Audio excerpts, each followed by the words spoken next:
Hi friends, welcome to Renna Veetu Samayal. Renna Veetu Samayal இன்னைக்கு ரொம்ப சுவையான காரசாரமான இட்லி மிளகாய் பொடி தான் பார்க்க போறோம். ரொம்ப சுவையா இருக்கும். நல்ல சுட சுட இட்லியோட நல்லெண்ணெய் வச்சு சாப்பிட்றதுக்கு அட்டகாசமா இருக்கும்.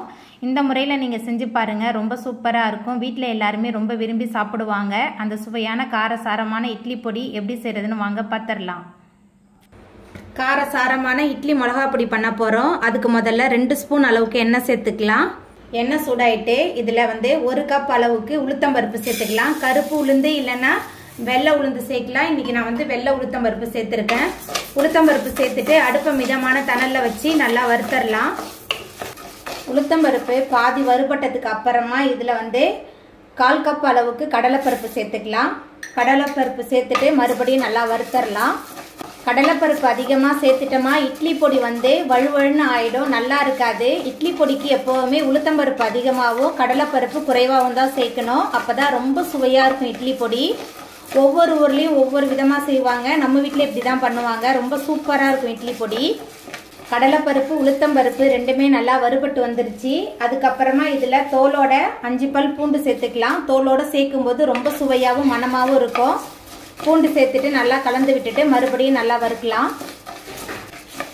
இட்லி பொடிக்கு தனித்தனியாக வறுக்க வேண்டாம், எல்லாத்தையும் ஒன்றாவே போட்டு வறுத்துக்கலாம். ரொம்ப சூப்பராக இருக்கும். ட்ரை பண்ணி பாருங்கள் இந்த முறையில்.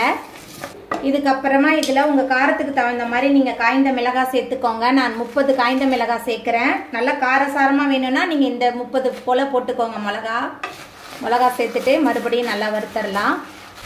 நல்ல காரசாரமாக ஒரு இட்லி பொடி நீங்கள் சாப்பிட்ணுன்னா இந்த முறையில் ட்ரை பண்ணி பாருங்கள். ரொம்ப சூப்பராக இருக்கும். ரொம்ப நாள் வரையும் அந்த மொறுமொறுப்பு தன்மையெல்லாம் குறையாமையும் இருக்கும்.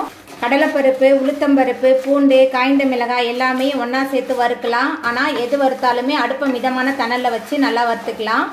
அப்புறமா இதில் பெருங்காயம் சேர்த்துக்கலாம். பெருங்காயம் சேர்த்துட்டு மறுபடியும் நல்லா வறுத்து விட்டுறலாம். இட்லி பொடிக்கு நம்ம வறுத்த கடலைப்பருப்பு உளுத்தம்பருப்பு எல்லாமே நல்லா வறுபட்டு வாசனை வர ஆரம்பிச்சிருச்சு. இந்த அளவுக்கு நல்லா கலர் மாதிரி வரணும். அதுக்கப்புறமா இதில் 3 டேபிள் ஸ்பூன் அளவுக்கு கருப்பு எள்ளு சேர்த்துக்கலாம். கருப்பு எள்ளு சேர்த்துட்டு நல்லா பொரிய விடலாம். கருப்பு எள்ளு சேர்த்துட்டு எள்ளு நல்லா பொரிய ஆரம்பிச்சிருச்சு. அதுக்கப்புறமா இதில் தேவையான அளவுக்கு உப்பு சேர்த்துக்கலாம்.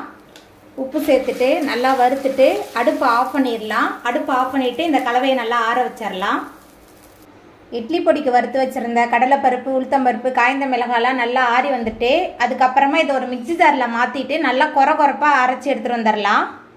மிக்சி ஜாரில் மாற்றிட்டேன். இப்போ நம்ம அதை அரைச்சிட்டு வந்துடலாம். அரைக்கும் போது நல்லா கொரப்பாக அரைச்சி எடுத்துகிட்டு வந்துடலாம். நைஸாக அரைச்சா இட்லி பொடி சுவையாக இருக்காது. கொரப்பாக அரைச்சாதான் சுவையாக இருக்கும். இட்லி பொடிக்கு அரைச்சதை நல்லா கொரப்பாக அரைச்சி எடுத்துகிட்டு வந்துட்டேன். நைஸாக அரைச்சா நல்லா இருக்காது. இந்த பாருங்க, இந்த அளவுக்கு நல்லா கொரப்பாக இருக்கணும். அப்படியே நல்லெண்ணெயில் இந்த இட்லி பொடி ஊற்றி சாப்பிட்றதுக்கு ரொம்ப சூப்பராக இருக்கும். அவ்வளோதாங்க, ரொம்ப சுவையான இட்லி பொடி சூப்பராக ரெடி ஆகிட்டு. இந்த சுவையான இட்லி பொடியை நீங்களும் உங்கள் வீட்டில் செஞ்சு பாருங்கள். இந்த வீடியோ உங்களுக்கு பிடிச்சிருந்தா லைக் பண்ணுங்கள், ஷேர் பண்ணுங்கள், கமெண்ட் பண்ணுங்கள், சப்ஸ்கிரைப் பண்ணுங்கள். என்னோடய வீடியோ பார்த்தவங்க எல்லாருக்குமே ரொம்ப ரொம்ப நன்றி.